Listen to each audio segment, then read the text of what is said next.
அனைவருக்கும் வணக்கம். வெஜிடேபிள் குருமா செய்வது எப்படி பார்க்கலாமா ஃப்ரெண்ட்ஸ்? தேவையான அளவு ஆயில் போடுங்க.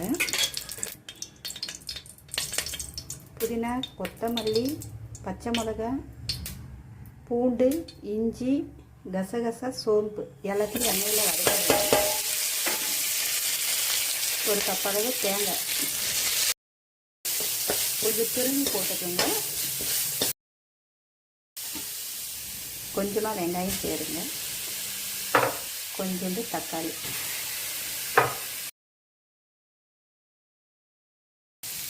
வதக்கியாச்சு.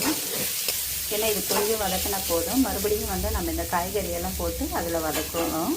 அதனால் இந்த அளவுக்கு வதங்கினா போதும். அதனால் அது ஆறட்டும். ஆறின பிறகு மிக்ஸி ஜாரில் பேஸ்ட்டாக அரைச்சிடலாம். ஆறிடுச்சு. இது ஒரு மிக்ஸி ஜாரில் போட்டு அரைச்சிடலாம். நான் கொஞ்சம் தண்ணி ஊற்றி அரைச்சிட்டேன். நீங்களும் கொஞ்சம் தண்ணி ஊற்றி அரைச்சிடுங்க. இந்த மாதிரி பேஸ்ட் மாதிரி அரைச்சிடுங்க. குருமா தாளிக்கிறதுக்கு தேவையான அளவு எண்ணெய் ஊற்றிக்கோங்க. உங்களுக்கு பட்டை லவங்க வேணும்னா போட்டுக்கலாம். எங்களுக்கு தேவையில்லாதனால கசகசா, சோம்பு இது ரெண்டு மட்டும் போடுறேன். கொஞ்சம் கலர் மாறட்டும். வெங்காயம் கொஞ்சம் சேர்த்துக்கோங்க. கொஞ்சம் நேரம் வெங்காயம் வதங்கட்டும்.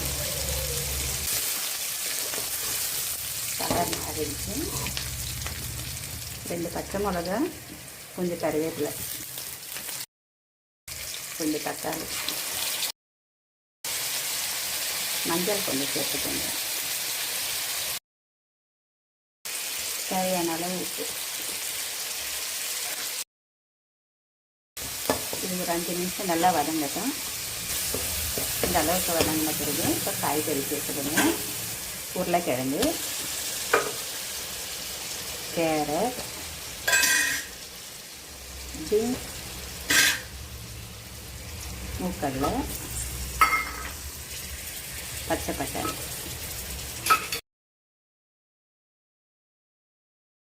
தேவையான அளவு மிளகாத்தூள்.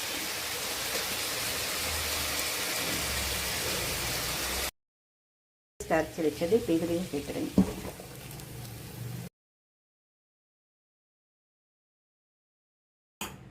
அப்படியே கொஞ்ச நேரம் டம் போட்டு வச்சுடுங்க. பாருங்கள் ஃப்ரெண்ட்ஸ், நல்லா வதங்கிடுச்சு.